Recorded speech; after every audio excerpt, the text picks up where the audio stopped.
Shalom saudaraku, selamat berjumpa lagi dalam renungan pengharapan baru dari channel Terang Jalanku.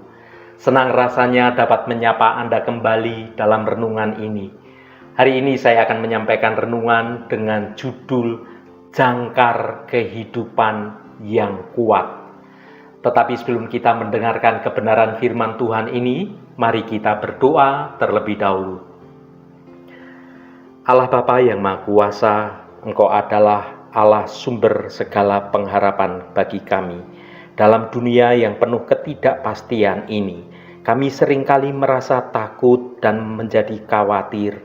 Namun Engkau telah memberikan janji-janji-Mu yang menjanjikan masa depan yang penuh kemenangan bagi mereka yang percaya dan setia mengasihi Engkau. Ya Tuhan, kuatkanlah iman kami, agar pengharapan kami tidak pernah padam. Biarkan pengharapan itu menjadi kekuatan yang mendorong kami untuk terus berjalan maju, meski menghadapi berbagai tantangan yang tidak mudah. Terima kasih Tuhan, dalam nama Tuhan Yesus Kristus kami berdoa. Haleluya, amin. Saudaraku yang terkasih, dalam perjalanan hidup yang penuh liku-liku ini, kita seringkali dihadapkan pada berbagai tantangan dan kesulitan yang menekan. Saat harapan mulai pudar, kita merasa lemah dan putus asa. Namun Alkitab mengajarkan kita bahwa pengharapan adalah anugerah yang tidak ternilai. Pengharapan adalah jangkar atau sauh yang kuat yang menambahkan kita pada Kristus, sumber kekuatan dan sumber damai sejahtera yang sejati. Mari kita menggali lebih dalam tentang arti pengharapan dan bagaimana kita dapat memperkuat jangkar pengharapan dalam hidup kita. Mari kita baca Ibrani pasal 6 ayat 19.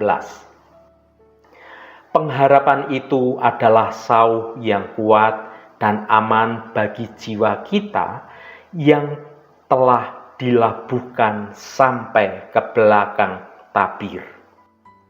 Saudaraku, ayat ini memberikan satu gambaran yang sangat jelas tentang betapa pentingnya pengharapan bagi kita sebagai anak-anak Tuhan. Pengharapan bukan sekedar harapan biasa, tetapi sebuah jangkar yang kuat yang menambahkan jiwa kita pada sesuatu yang jauh lebih besar dan lebih pasti, yaitu Allah sendiri. Mari kita perdalam makna dari ayat ini, saudaraku. Yang pertama, sauh yang kuat. Dalam dunia pelaut, sauh atau jangkar adalah alat yang sangat penting untuk menjaga kapal tetap stabil di tengah badai yang sedang terjadi. Demikian pula dengan pengharapan kita kepada Allah adalah sauh yang menstabilkan hidup kita di tengah badai kehidupan yang sedang terjadi juga. Jika sauh kita tidak kuat, maka bahtera kehidupan kita akan terombang-ambing di tengah badai kehidupan yang penuh dengan ketidakpastian ini. Yang kedua, aman bagi jiwa kita. Pengharapan dari Tuhan tidak hanya kuat, tetapi juga aman. Ini berarti kita dapat sepenuhnya bersandar pada pengharapan ini tanpa rasa khawatir, tanpa rasa takut, tanpa rasa cemas. Karena kita tertambat pada Allah yang kuat, Allah yang mengendalikan seluruh alam semesta ini. Yang ketiga, dilabuhkan sampai ke belakang tabir. Belakang tabir merujuk pada tempat kudus di dalam bait Allah, tempat kehadiran Allah secara khusus dirasakan. Ini menunjukkan bahwa pengharapan kita tertambat pada Allah sendiri yang berada di tempat yang sangat suci dan jauh di atas segala sesuatu. Saudaraku yang dikasihi Tuhan, ketika kita menghadapi kesulitan, pengharapan kepada Allah memberikan kekuatan untuk kita dapat bertahan. Kita tahu bahwa Allah selalu menyertai kita dan akan menolong kita mengatasi segala rintangan, segala persoalan, segala beban yang menekan hidup kita.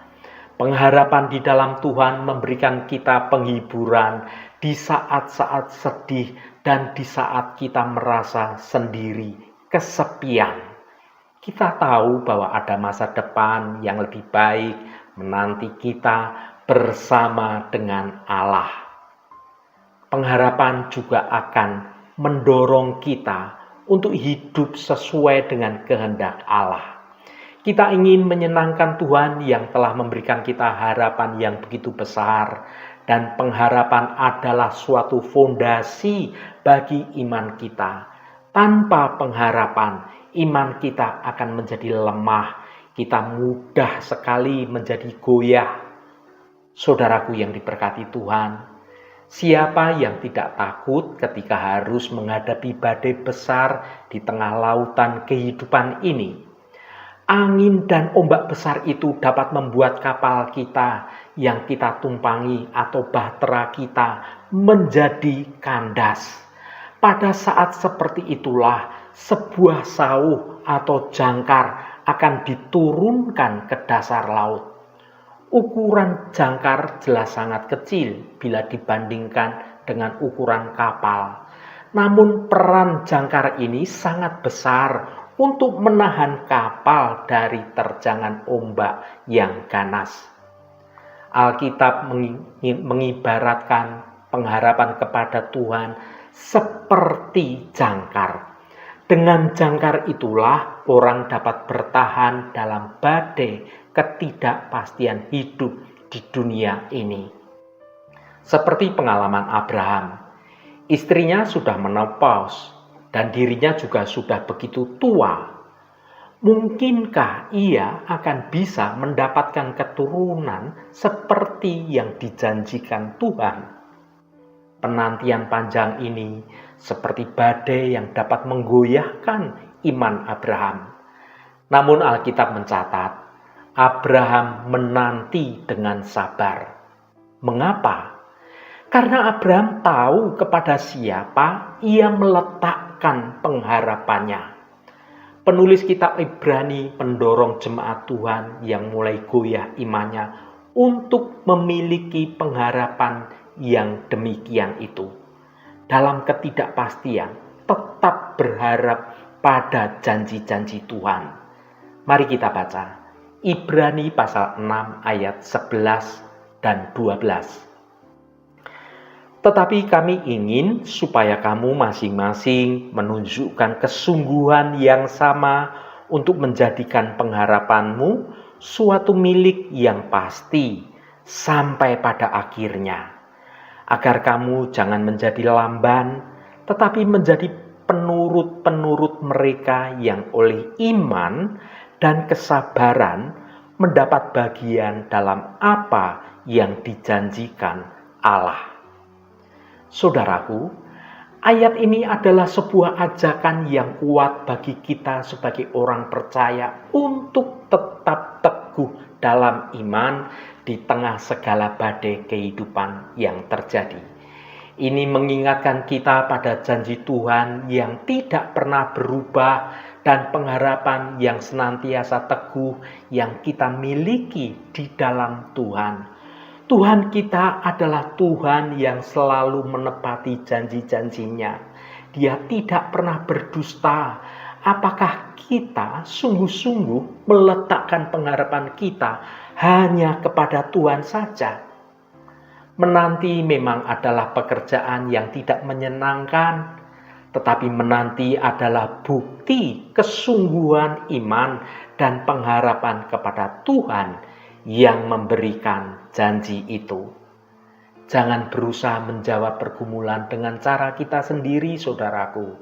Jangan pernah meninggalkan pengharapan kita dalam Tuhan, karena hanya di dalam Tuhan sajalah sesungguhnya pengharapan kita itu sungguh bisa menjadi nyata.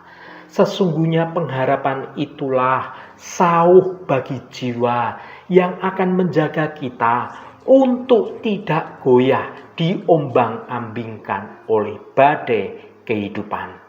Haleluya, Tuhan memberkati kita semua. Mari kita tutup renungan ini dengan berdoa. Allah Bapa yang Maha Pengasih dan Maha Penyayang, Engkau adalah sumber pengharapan kami. Kami datang di hadapan-Mu dengan hati yang penuh syukur. Tuhan, kami merenungkan firman-Mu dalam renungan ini yang menyatakan bahwa pengharapan adalah sauh yang kuat bagi jiwa kami. Kami mengakui bahwa dalam perjalanan hidup ini seringkali kami dihadapkan pada berbagai tantangan dan kesulitan yang dapat menggoyahkan iman kami. Namun kami ingin berpegang teguh pada janji-janji-Mu ya Tuhan. Tolonglah kami untuk semakin menguatkan pengharapan kami hanya kepada-Mu saja. Biarlah pengharapan itu menjadi sauh yang kokoh dalam hidup kami, sehingga kami tidak mudah terombang-ambing oleh badai kehidupan. Terima kasih Bapa. Segala hormat, pujian, dan ucapan syukur hanya bagi-Mu Allah yang kudus. Saudaraku, bukalah hatimu dan tengadahkan tanganmu. Terimalah berkat Tuhan. Tuhan memberkati engkau dan melindungi engkau. Tuhan menyinari engkau dengan wajah-Nya dan memberikan kasih karunia. Tuhan menghadapkan wajah-Nya kepadamu dan memberikan damai sejahtera. Berkat anugerah dari Bapa Surgawi, cinta kasih karunia dari Tuhan Yesus Kristus, dalam persekutuan dan penghiburan Roh Kudus, menyertai kita semua sekarang ini dan sampai selama-lamanya. Dalam berkat Tuhan Yesus Kristus, haleluya, amin. Puji Tuhan, saudaraku semua, biarlah melalui renungan pengharapan baru dari channel Terang Jalanku ini dapat membangun kehidupan kita semua semakin bertumbuh dalam kebenaran Tuhan. Saudaraku, firman Tuhan yang kita baca dalam Ibrani pasal 6 ayat 19 adalah sebuah undangan untuk kita semua untuk meletakkan pengharapan kita sepenuhnya hanya kepada Allah saja. Karena pengharapan di dalam Tuhan adalah jangkar yang kuat bagi bahtera kehidupan kita saat badai menerpa. Dengan berbuat demikian, kita akan menemukan kedamaian, kekuatan, dan tujuan hidup yang benar dan yang sejati. Roh Kudus senantiasa menuntunmu dan menolongmu untuk hidup dalam jalan kebenaran Tuhan. Saudaraku, saya sangat senang sekali dan berterima kasih jika Anda berkenan memberikan komentar pada konten video ini. Dan bagikan renungan ini pada teman dan sahabat Anda, agar mereka diberkati juga melalui renungan ini. Terima kasih saudaraku, sampai bertemu kembali. Shalom, Tuhan memberkati.